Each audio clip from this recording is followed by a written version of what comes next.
I need to be stopped. Hello everyone and welcome back to Random Librarians on YouTube. Today we are talking about the massive book buying haul that I did at the Boston Public Libraries in bi-monthly book sale. They do citywide Friends of the Boston Public Library book sales kind of every other week. I wish it was every other week. I can't speak today. Every other month on Saturdays from 10 to 4. So in 2020, they're doing them February, April, June, August, and October. They gave me this nifty little bookmark that reminds me of that. And on the back, it says what they accept, which is great as well.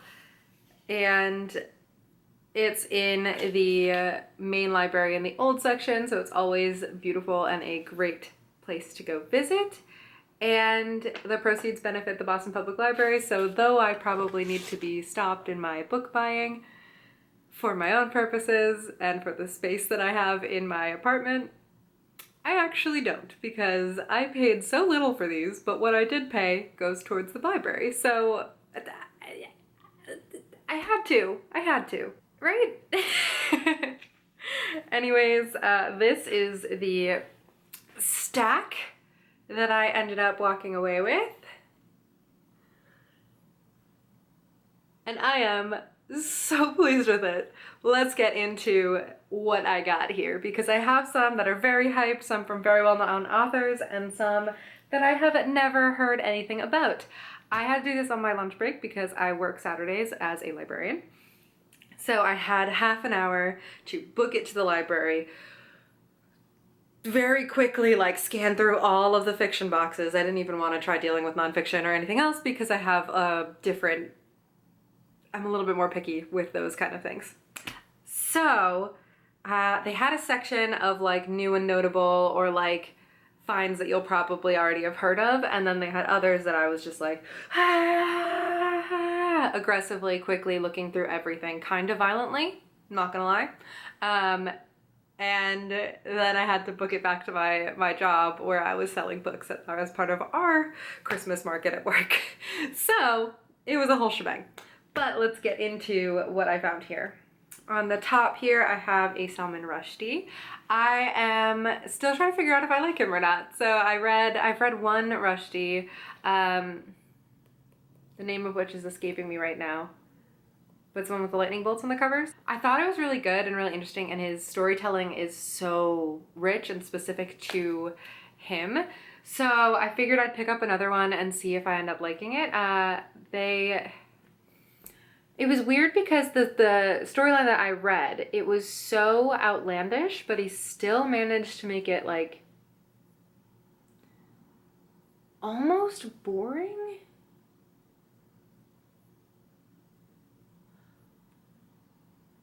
That's not the word I want to use, but I don't know what word I do want to use.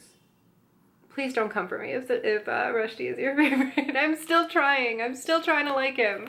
So this one, I believe, is, yes, it is peopled with magicians and talking animals, which is already a very fun start. It is the tale of a 12-year-old boy and his adventure to restore his father's gift of storytelling by reviving the poisoned sea of stories. So I don't really know what to expect of this, except for that kind of magical realism that he has really made his biatch. So think how I'm gonna word that. And also the cover's just gorgeous. All of these are really pretty. Just to get that off the bat. Anyways, first one. This, I believe, was $1. Did I mention already I paid $13? Just $13 for this entire stack of $13 for 9 books. Bless the library. Then I picked this one up from the books you should / probably have already read pile. I have somehow not read Celeste Ng's Everything I Never Told You, and I have been told by many a person that it is one of their favorite books of whatever year that they read it in.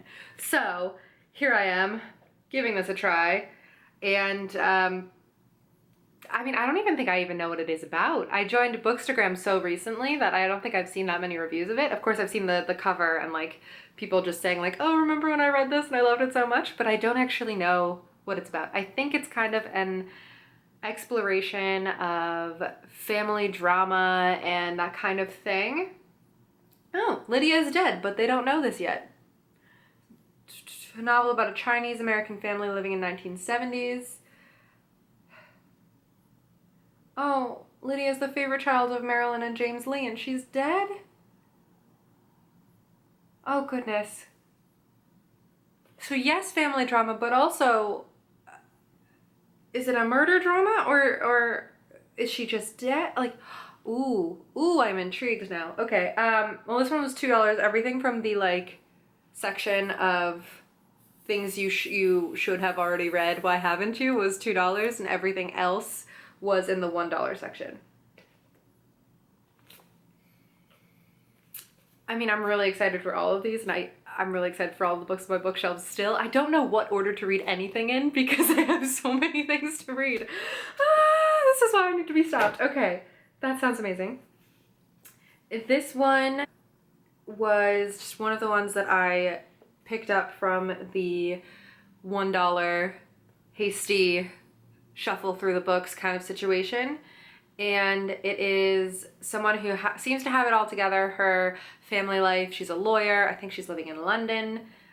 She seems to be living the dream, but she just walks out and starts over. Oh, she starts over in London, sorry. And her name is Emily, but she remakes herself as Kat, and no one can find her. No one can find her because they don't know, and she's trying to bury her past and her painful memories and just change everything. And then she's gonna have to face the truth, and I don't know what the truth is. I don't know anything about this book. I don't know anything about this author, but the spine was really pretty, so that's what grabbed my attention. And One Step Too Far is like a very gripping title. So it says, is running away ever the answer? It's a #1 international bestseller. So that's a thing. Sophie Hannah reviewed it on the cover. The author's name is Tina Seskis. So that's on my to-read list as well. Then this next one is one that I saw everywhere when it had that original cover of I think it was like matches on it, which is The Heart's Invisible Furies. Again, this is one that I have seen everywhere, and I remember reading the back at some point and being like, oh, I want to read that, and then just not buying it. So I don't remember what it's about, but I'm very excited about it, and I believe it's set in Ireland, and I know I've said many a time on this channel that that gets a bias yes from me. So this was also in the $2 section. Let's see what it is on the back.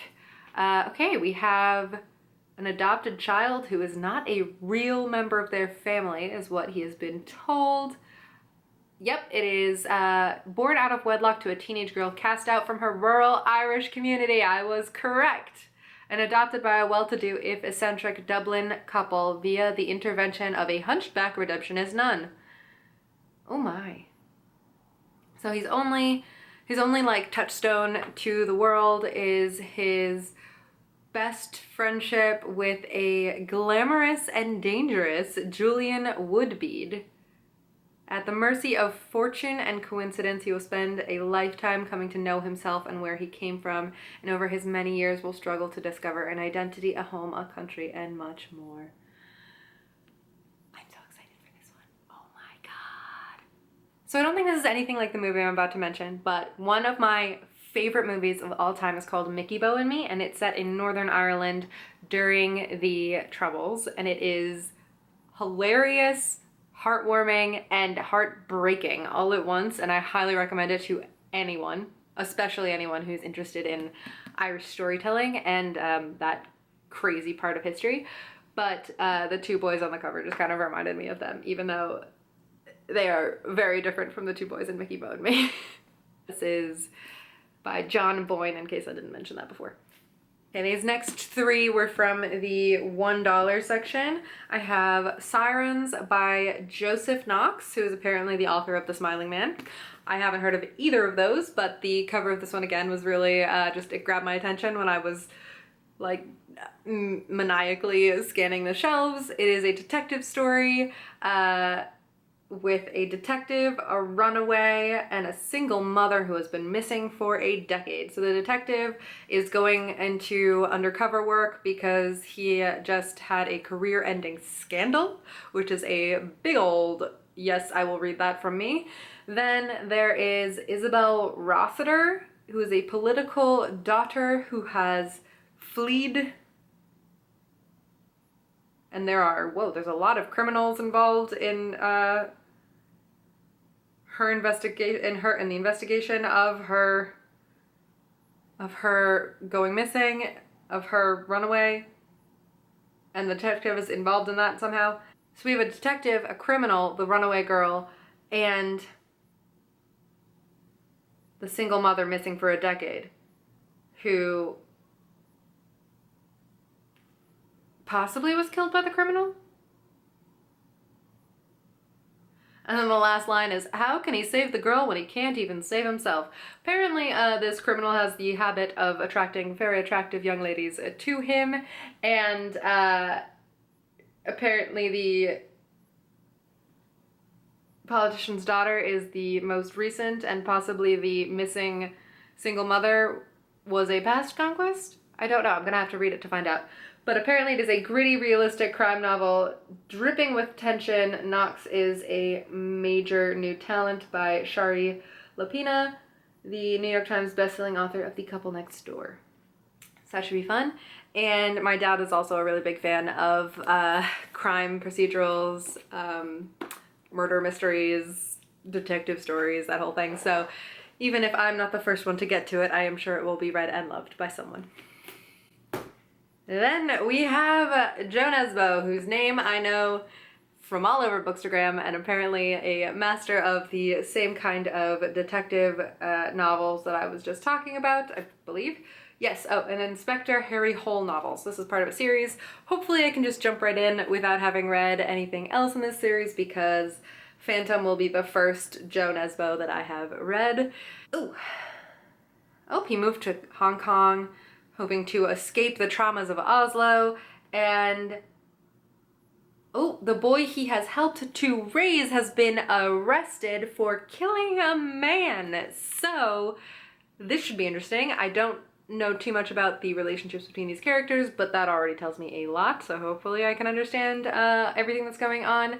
And he is not part of the police force, but trying to figure out the real killer and hunt it all down, even when he is in Hong Kong. And did this take place in Hong Kong, the murder? Or did the murder take place in... I have questions. I'm gonna need to read them to answer them. And again, even if I don't read it first, my dad will probably really like this. As long as I don't break it before either of us gets the chance. This one is another sweeping Irish storytelling. This is The Law of Dreams by Peter Behrens. It's the winner of the GGs, which is the Governor General's Literary Awards, Canada Council for the Arts. Oh, is this not in Ireland? No, it is. But it might be by a Canadian author? Okay, so, wow, this was has a lot of like awards at the top here, which is great. Hopefully that is a good indication of the writing style and the storytelling. Driven from the only home he has known during Ireland's Great Hunger of 1847, Fergus O'Brien, the most Irish name in the world, makes the harrowing journey from County Clare to Canada, traveling with bold girls, pearl boys, navvies, and highwaymen. Full of vivid, unforgettable characters, The Law of Dreams is lyrical, emotional, and thoroughly extraordinary. So we got a little travel story going on here. Yeah. I mean, it's also interesting for me because my mom's grandparents did the same kind of journey. I don't know anything about the bold girls, pearl boys, navies, and highwaymen that they traveled with, so maybe I can pretend to know through this. Then these last two are from the $2 section again. We have The Designer by Marius Gabriel. I don't know anything about this, but it's set in 1940s Paris, so I picked it right up. And also, that cover though. Like, if I could just dress like they did in 1940s Paris today, I would be so happy. So she finds a genius, new love, and herself. Her name is Copper Riley. She arrives in Paris right after the Liberation and after World War II. She is stuck in the prison of an unhappy marriage and demands a separation. Becomes friends with Christian Dior. Super casual. And kind of helps him towards stardom. And with a camera and a typewriter, she takes her own advice and ventures into the wild and colorful world of fashion journalism. Oh, this seems very fun. She has two suitors, so we have a 1940s love triangle of a divorced woman. This is so fun. I am really excited to read this one. Separated woman, divorced woman, either way. It's gonna be fun. And then finally, I have seen this one everywhere on Bookstagram. This is The Lager Queen of Minnesota. It is an advanced reader copy, which means I probably shouldn't have been able to buy it, but it was the library book sale, so here we are. So this is J. Ryan Stradal, and I think it's a family drama again, but involving beer, possibly? Oh, we got two sisters, one farm. A family is split when their father leaves their shared inheritance entirely to Helen, his youngest daughter. And her older sister Edith is an award-winning baker, making pies, but not money. Oh no. And her sister doesn't share the inheritance, so her life has been very... Oh. Oh my goodness. Oh my goodness. And then Edith has a granddaughter, Diana, who is a tough cookie apparently, and earns a shot at learning the beer business from the ground up. So the Lager Queen of Minnesota is the granddaughter, not the pie lady. Got it.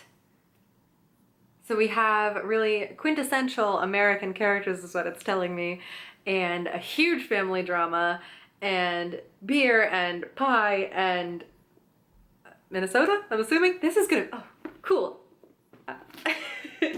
So we have a bunch of hyped books, we have a bunch of books that I have never heard of before, and I'm really excited to get started with all of these. So let me know your thoughts in the comments if you've seen any of your favorites on this stack, or if you think that there are things that I should add to my stack next time I go. What is your all-time favorite, best find from a library book sale? I would love to know the answer to that. So, this is my stack. These are things that I will read eventually. Hopefully somewhat soon. And until the next video, I hope you guys have a great life, a great read. I never know how to end these. Happy reading. See you soon. Bye.